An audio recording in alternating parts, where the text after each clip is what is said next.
Shalom, Mama, Saudara dan Saudari sekalian.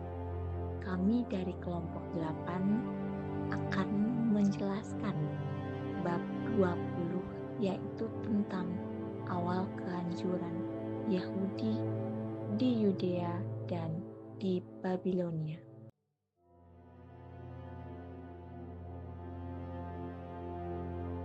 Ini topik-topik yang akan kami bahas di dalam video pembahasan ini. Poin yang pertama yaitu pendahuluan konteks historis dan dampak kehancuran Yerusalem.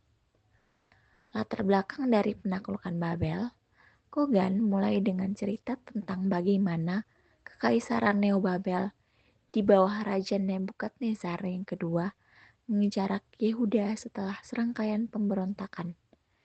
Ini bukan hanya perang, tapi akhir dari kerajaan Yehuda yang sudah lemah karena konflik internal seperti yang terjadi antara raja dan nabi, dan tekanan dari Mesir dan Asyur sebelumnya. Yerusalem yang dulunya simbol kekuatan Yahudi tiba-tiba jatuh, bait suci dibakar, tembok kota diruntuhkan, dan ribuan orang dibuang. Ini seperti pembelajaran tentang bagaimana kekuatan besar bisa hancur kalau ada kesalahan dalam internal. Dampak sosial dan psikologis pada bangsa Yahudi. Bab ini menjelaskan trauma kolektif, kehilangan rumah, keluarga, dan identitas keagamaan. Orang Yahudi merasakan mereka itu ditinggal Tuhan karena bait suci adalah tempat komunikasi dengannya. Kogan menekankan bahwa ini membuat mereka berefleksi kembali tentang dosa-dosa di masa lalu, seperti yang disebutkan dalam kitab Yeremia sebelumnya. Ini adalah hal yang manusiawi, hal yang membuat mereka merasakan ada bencana besar di dalam hidup mereka. Selanjutnya yaitu pembagian komunitas Yahudi. Setelah kehancuran, Yahudi terbagi jadi dua.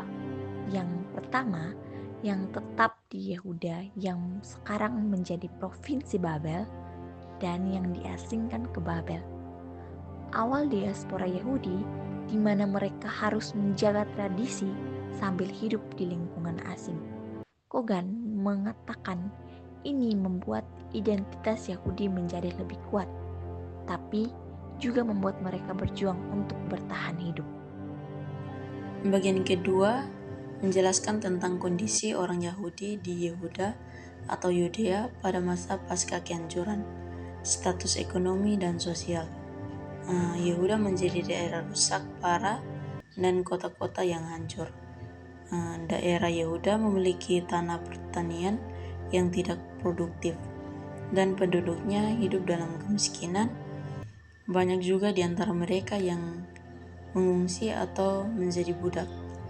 Gubernur Babel seperti Gedaria, ia berusaha untuk mencoba memperbaiki situasi tersebut, tetapi gagal karena ada pembunuhan politik yang terjadi pada saat itu.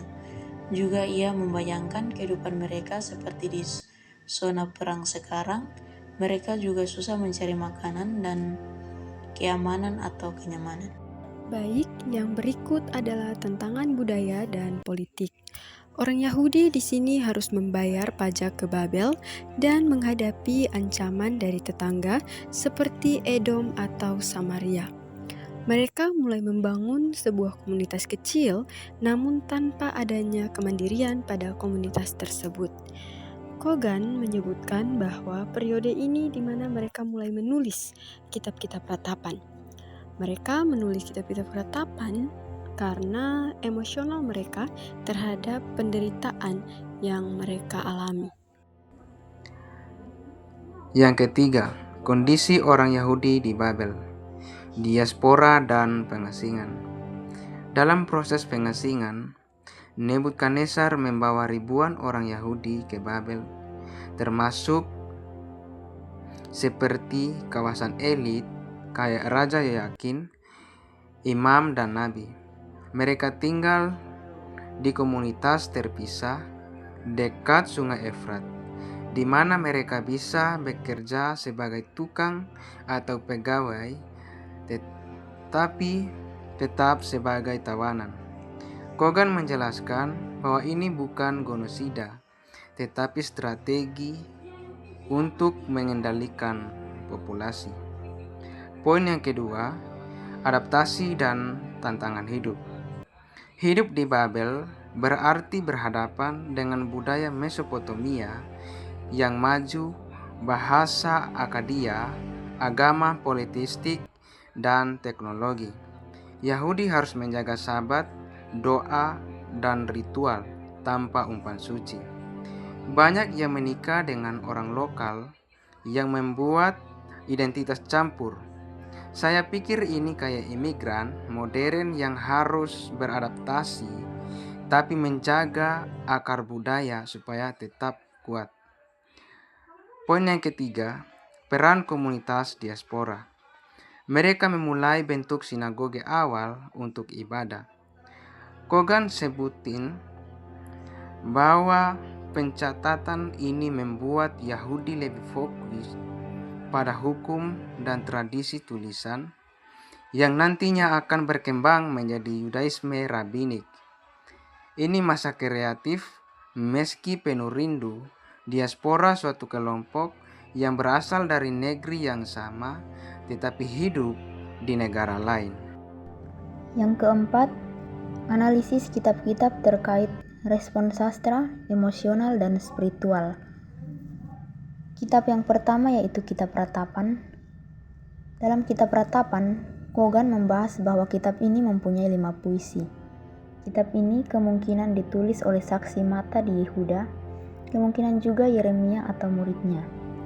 Tema utama dalam kitab ini adalah membahas tentang duka atas kehancuran Yerusalem dengan struktur alfabetik yang membuat mereka meratapi bagaimana bahwa kota yang penuh banyak orang menjadi sunyi.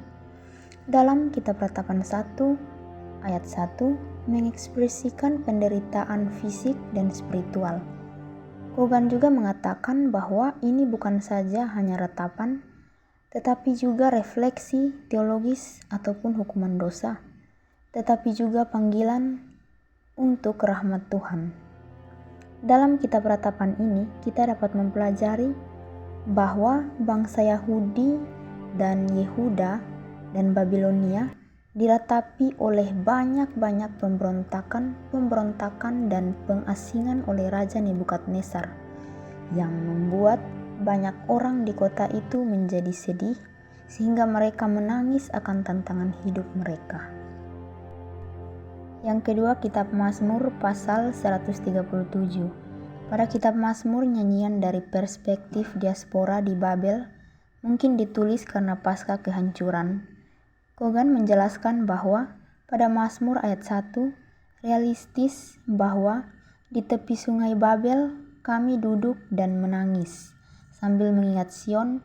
Dalam ayat ini menjelaskan bahwa ada tercampur antara kerinduan, kemarahan, dan balas dendam. Ayat 8-9 menjelaskan bagaimana reaksi dari anak-anak Babel. Ini adalah respons manusiawi terhadap visualisasi seperti lagu protes yang emosional. Kogan menyebutkan bahwa ini menunjukkan trauma psikologis, tetapi juga ada harapan untuk kembali. Berarti dalam kitab Mazmur ini kita dapat ketahui bahwa di balik kesedihan itu, mereka juga mempunyai harapan untuk dapat kembali.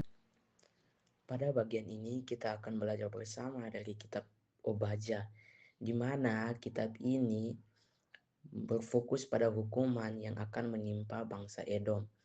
Hukuman ini diberikan karena Edom membantu Babel dalam penyerangan ke bangsa Israel. Pada kitab ini juga membahas tentang tema keadilan ilahi, di mana Edom dihukum atas pengkhianatan mereka. Sementara itu Israel dijanjikan pemulihan oleh Allah. Kitab ini berfungsi sebagai kisah tentang karma, di mana kejahatan akan mendapatkan balasannya. Selanjutnya kita akan lihat bersama dari kitab Yeskiel, di mana Yeskiel pada saat itu juga merupakan seorang nabi yang diasingkan di Babel. Sehingga pada kitabnya dapat kita lihat bahwa kitabnya itu penuh dengan visi. Kitab yang berisi kritikan terhadap dosa-dosa Israel, tetapi juga memberikan banyak janji pemulihan. Salah satu visi terkenal adalah visi tulang kering yang hidup kembali, yang melambangkan kebangkitan bangsa. Visi ini menunjukkan bahwa kehancuran bait suci bukanlah akhir, melainkan awal dari janji harapan yang baru dari Tuhan. Yang kelima, tema utama dan signifikansi bab ini. Yang pertama, spektrum emosi dan spiritual. Buku Kogan merangkum bahwa kitab-kitab ini menginspirasikan duka, ratapan, kemarahan Mazmur 135, keadilan Obadya, dan harapan Yeskiel. Ini Yehuda membantu proses trauma dan membangun identitas baru. Yang berikut relevansi untuk Yudaisme dan Kristen. Bab ini menjelaskan bagaimana periode ini bentuk dasar Yudaisme pasca eksil dengan fokus pada hukum dan dosa tanpa bait suci. Buku Kogan menyebutkan bahwa ini juga penting bagi Kristen karena nubuat Yeskiel tentang Mesias. Kritik dan interpretasi modern. Buku Kogan menjelaskan bahwa jangan menghindari aspek kritik, kayak tinggal penulisan kitab-kitab ini mungkin diedit pasca peristiwa dan bagaimana mereka refleksin pandangan dunia kuno. Konteks historis utama. Bab ini berfokus pada kehancuran Yerusalem oleh Babel pada tahun 586 sebelum Zaman Bersama, yang membuat bangsa Yahudi bercerai-berai. Orang Yahudi komprehensif jadi yang tetap di Yehuda, yang rusak dan diasingkan ke Babel. Ini bukan hanya peristiwa militer, tapi trauma besar yang mengubah identitas mereka selamanya. Kayak bagaimana satu bencana bisa membuat orang refleksi ulang tentang kehidupan dan Tuhan. Yang berikut kondisi hidup Yahudi pasca kehancuran.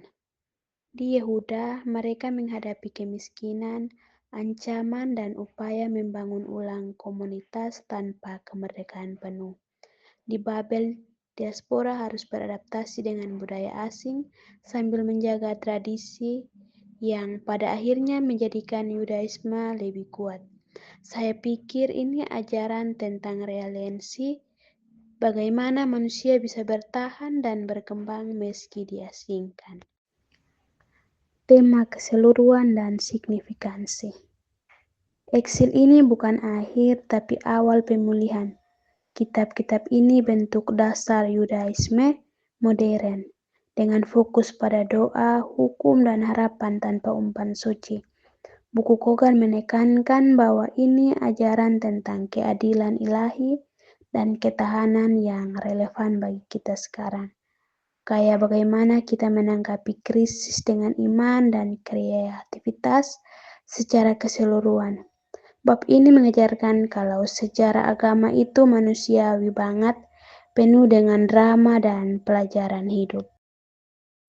Baik, kita sudah sampai kepada kesimpulan bahwa buku karya Kogan terkhususnya pada babnya yang ke-20 itu menggambarkan masa paling kelam bagi bangsa Israel setelah kejatuhan Yerusalem dan pembuangan ke Babel.